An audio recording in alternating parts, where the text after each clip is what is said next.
It is with great honor that we now take this opportunity to introduce Dr. Murari Jha. Dr. Murari Jha is a Fulbright scholar, mentor teacher, and visiting faculty at Delhi Teachers University. Recognized for his work exploring the transformative intersections of writing and neuroscience, Dr. Jha has honored with Excellence Award for his contributions to education by the International Human Rights Organization.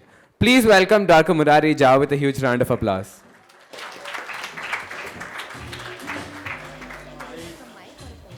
Hello, yeah. So after this energy-based performance, the previous performance, I feel it will be a little serious one, the conversation. And that can be compensated, I guess. So while I was coming here, I just left my phone over there. And I experience, and I feel that most of you, that is called the anxiety of separation anxiety. Does it happen? That, it feels like we carry a soul in our hand, the phone, a kind of artificial soul that we all have. And whenever we miss it, or forget it, or we feel like that we have lost it, it's a complete sort of anxiety we all experience. Does that happen? Yeah? So that's how it has become a part of our lives. Why I'm asking this, that I'll come to that. And when the phone is there in your hand, does it happen with all of you, or does it happen just with me, that you scroll through some of the social media site, maybe WhatsApp, Instagram, or even email, and after 10 to 15 minutes, you just remember that I opened phone for some work that I forgot. How many of you have experienced this? With many of you, this is happening. Yeah. So it's not like one or two, it's like a common experience, most of us. I was recently in a school on a PTM. And I was going from one class to other class to other class. I was surprised to find that most parents were asking from the teachers that my child spend a lot of time on phone, and they were asking from the teacher, can you help us? What to do? I guess even your parents, when they meet teachers, they might be asking this question. But even more surprising thing was that teachers were coming with a quick solution. That was more surprising for me. And the solutions were like, don't let them spare more time on a screen, hide the phone, screen time fix the screen time, and so on, so many solutions. And I was wondering that I have a 9-year-old daughter. I have been trying all these things and I'm failing repeatedly. And I was just wondering if the teacher could have asked those parents, what about you? Don't you spend a lot of time on phone? And for the teachers, for myself, am I not spending a lot of time on phone? On an average, there is a setting in most of the phones. If you check, on an average, we all spend around 5 to 6 hours scrolling our phone on everyday basis. So this is not a problem with children. This is the problem with parents. This is the problem with teachers. This is the problem with educators, researchers, everyone there. So it is not a problem in isolation. So as long as we try to bring the solution, focusing on that, how to reduce time on phone by children, it won't work. We have to see it, how the whole system works. So I will quickly bring that story, that this is how the problem of this civilization, and then I will come with a kind of solution that I have worked upon. So how, this is the problem of the civilization, basically, that we all are spending a lot of time. There is a writer and researcher in this field named Shoshana Zuboff. And she writes that this is called the mining of human emotion. So in mid-18th, 19th century, the first phase of industrial revolution was based on, that is called mining of minerals. So the countries with rich mineral resources and tools to extract it became rich. But this is now the modern age revolution, the industrial revolution, is based on the mining of human emotion.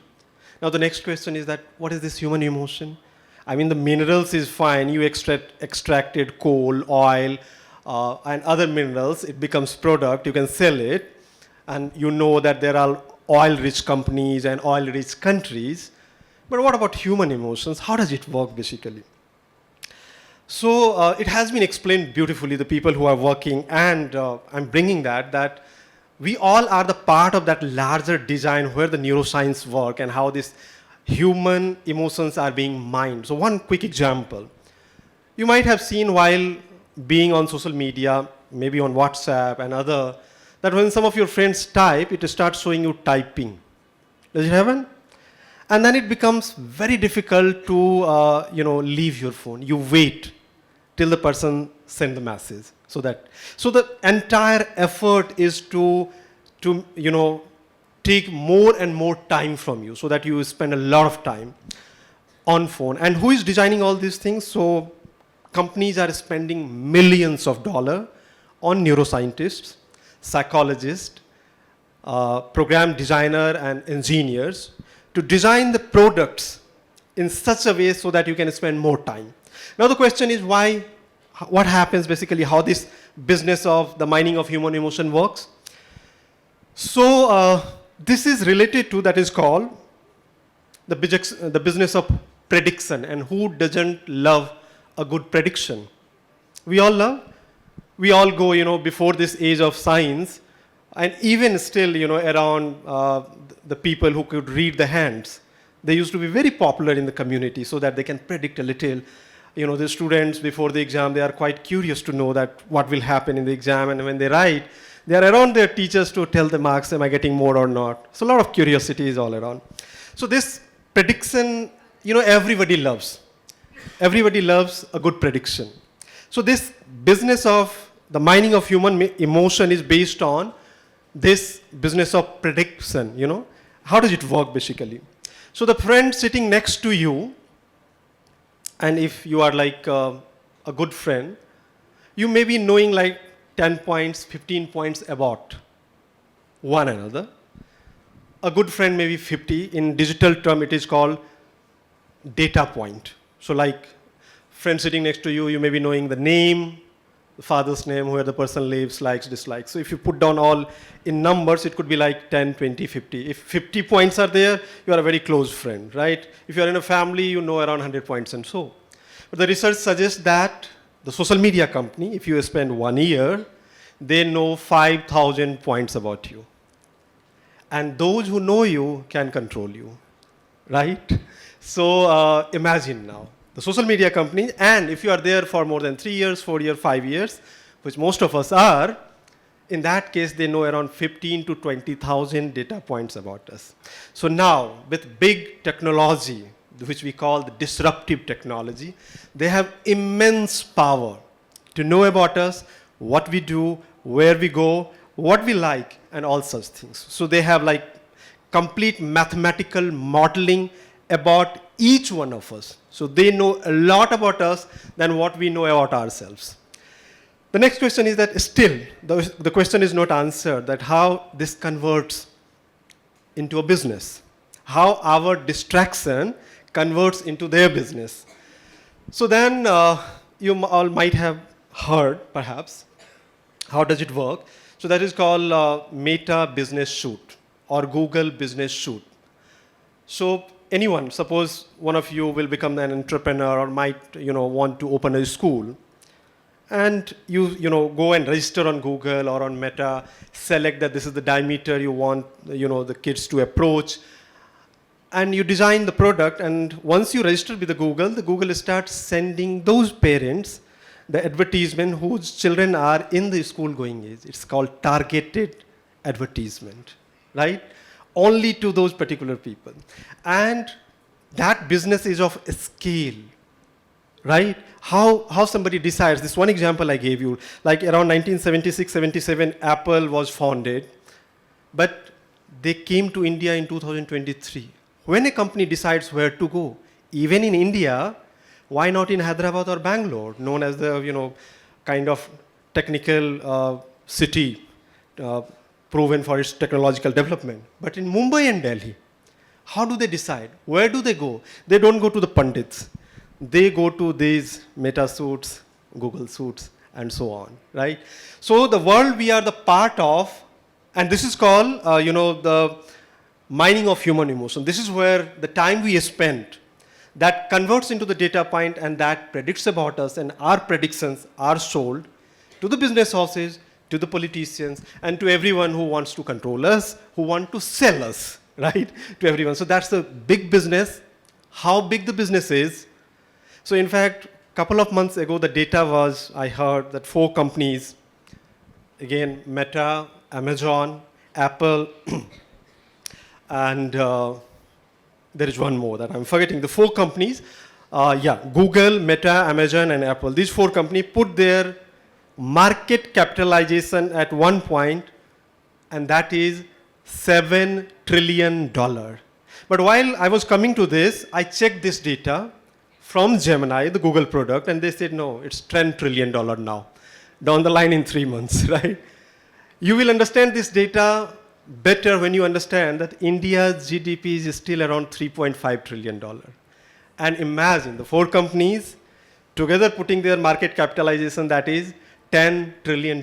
So the kind of wealth. So 2 terms I often use.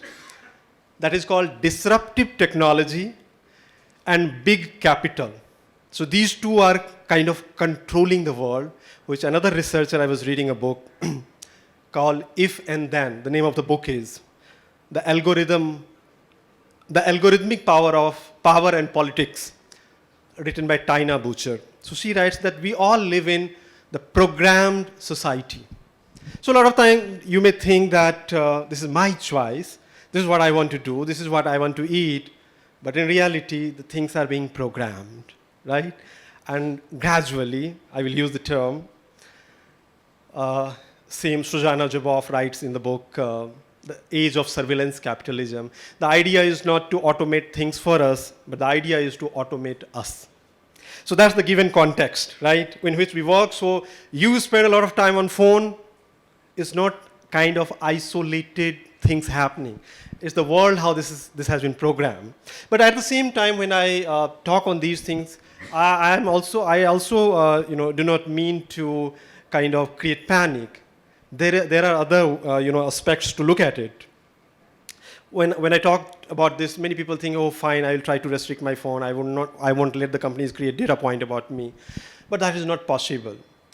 There was one very famous Buddhist scholar. His name was Rahul Sankrityanan. In his very famous Hindi novel, that is Volga Se Ganga, he wrote a very interesting example that a generation which started using copper tools stop making any exchange with the generation using the stone tools.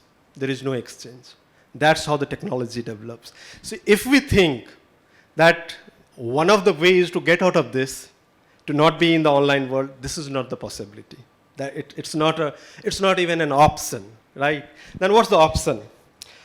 I was thinking, now this is the second part of that what we can do basically. So first thing is to understand this bigger design. Then the second thing is that you will find that in the electric wiring, there used to be one wire called earthing or grounding. What it does basically, the purpose is the safety, right? It transports the extra electricity to the earth, and earth has the capacity to absorb it. So we have to think of many such things, and here I offer the work that I did as my PhD research, that is called one-page revolution. So simple is old saying that, journaling, write 1 page a day. I researched it. I have been doing it for the last 20 years. I was not aware that writing 1 page a day is such a big phenomenon, but later, around 2016-17, I was reading a book called, many of you might have heard, The Atomic Habit. And I found a complete dedicated chapter on that, how writing is the neurological process, right? Meanwhile, in 2010-11, when I had access to the computer, I started kind of typing, right? So that it could be saved better and so on. It can be analyzed. But when I read this book, I still type, but I also decided that every day, no matter what happens, I will at least write 1 page a day. And it has very beautifully described over there that And you connected that I'm now talking about the earthing, that in this world where the control is being stolen, how you can get the control. And that one approach is writing. And that writing is also, I say, and is proven, is a neurological process. So the people who are in research in the neurology, they say that we have around 80 billion neurons in our brain. And whatever we say, we write, it all interacts. It creates a neural network. So when I say, suppose many of you are having a pen and notebook, if I ask you to write, generally in the classroom the next question comes, what to write? And if I tell you that I'm not going to tell, you will take at least 5 to 10 minutes to think what to write.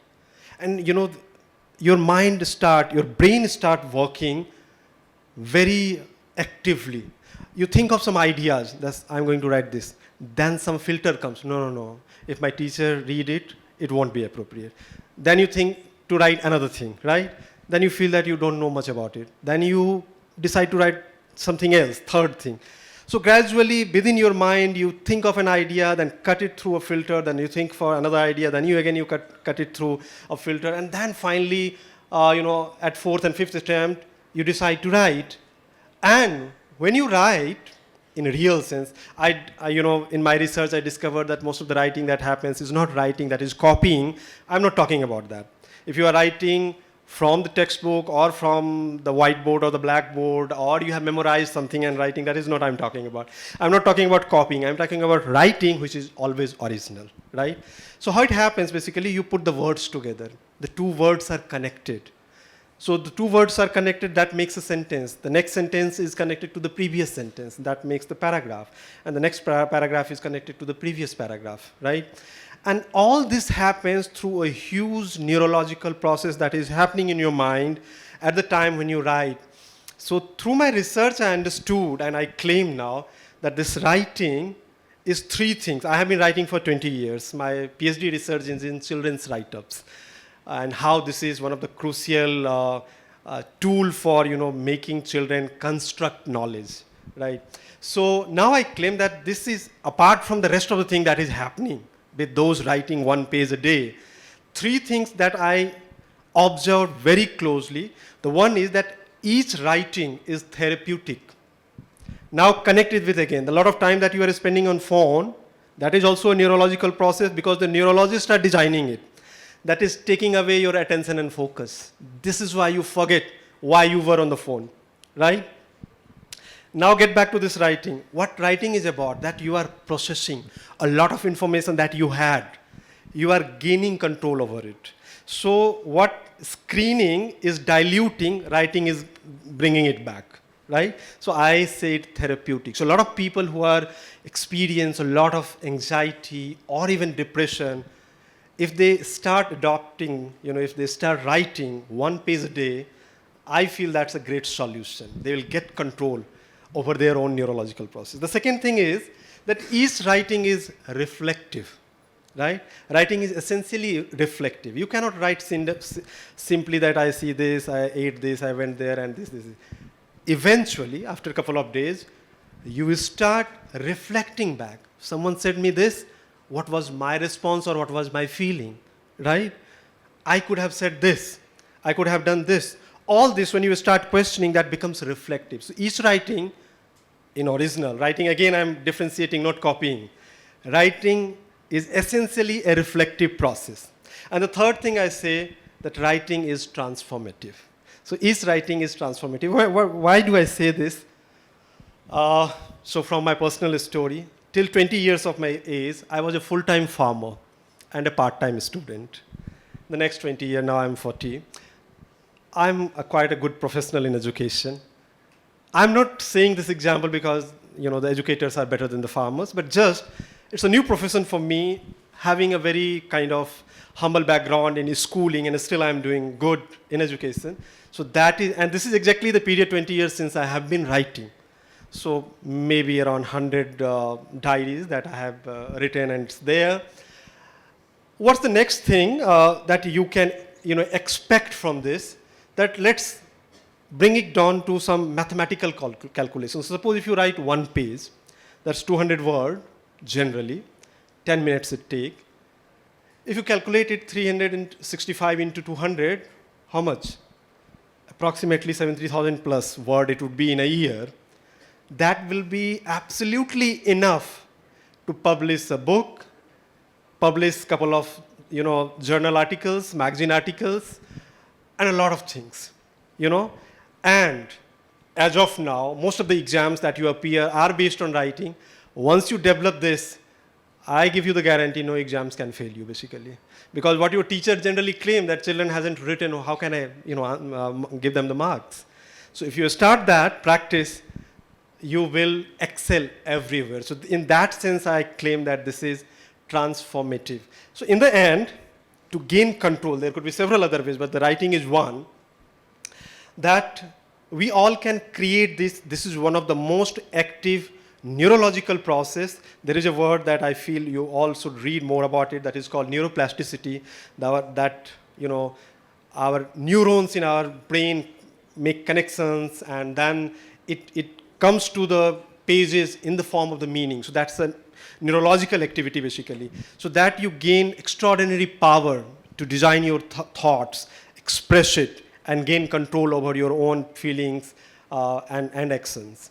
So in the fast-flowing stream of this, technology-led world, I also see, often, how many of you have ever experienced bathing in, fast-flowing rivers? You will generally see iron pillars and the chains. So in this fast-flowing world, this one page a day gives you that iron pillar, which does not let you flow with that and give you control over your own emotions, feelings, and directions. So with that, I invite you all to join this one-page revolution, take a place to write one page a day, to take control over this world, which is controlled by disruptive technology and big capital. Thank you very much. I also want to express my gratitude for Meridian for organizing this, and for Michelle ma'am and the entire team, Renu ma'am and principal ma'am, for giving this opportunity to me. Thank you.